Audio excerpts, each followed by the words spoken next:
question for Julia. You made me, right here, you made me think of something in one of your answers. I was listening to some old interviews that I was doing, that I had done the other day, with Donna talking about what she lets her kids see, and I was really shocked because it was like 1 hour of TV a week.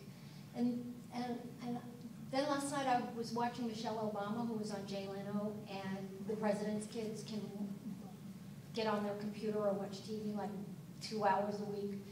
And you talked about this strict viewing policy. It's intriguing to me that people that work in the media have a strict policy for their children watching the media, and I was wondering if you had any insight into that, if you would offer some insight into that for me. I don't think I can offer insight, just my, thoughts of how we consider it in our home, which is just that, those nice, cozy, very short hours before bed, we just really spend together as a family, talking and sharing the day and reading books, and really before you know it, it is time for bed. So, part of it is there's just not time for that. We would prefer something different in that time during the week. And they do get to watch something. I love movies, obviously. I love, a great deal of television. I was raised on television. But for us, we just feel there's a real time and a place for it, certainly. I don't think it's that mysterious, really. And it's nice that it opens up other options, stories and poetry and talking, sharing ideas.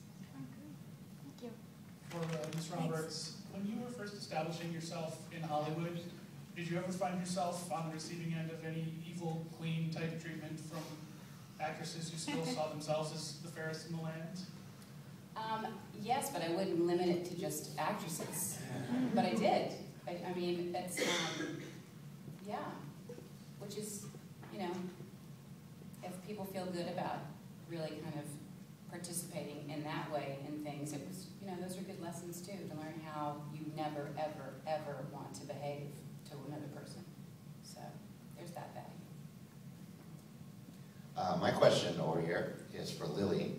I was curious, Snow White obviously is a very iconic character, and when you first learned that you got the part, I was just kind of curious what kind of emotions you had about tackling such a role that has been in our civilization for centuries. Well, when I first got the phone call, it was on April 1st last year, April Fool's Day, and it was too good of a joke to think that it wasn't a joke. I thought, at first I was shocked, and I thought it really was the best April Fool's joke ever, not for me, but for my team. But then I broke down crying, laughing, and just screaming. I was in a hotel room with my mom, and I was just breaking down everywhere crying, because I was so excited.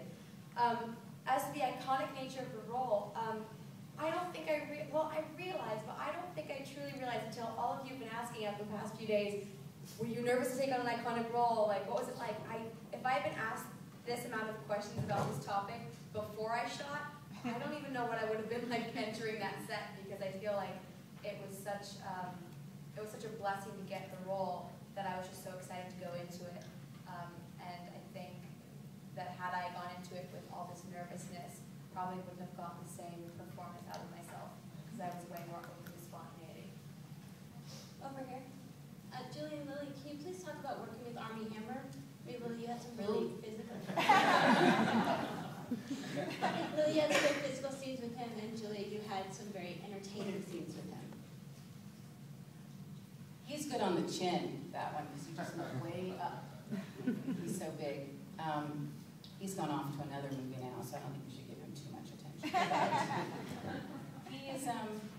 He's so wonderful. He's a lovely guy, and he really brought a very clever dimension, I thought, to Prince Charming, because he really could have just stood there and just talked, and it would have been terrific.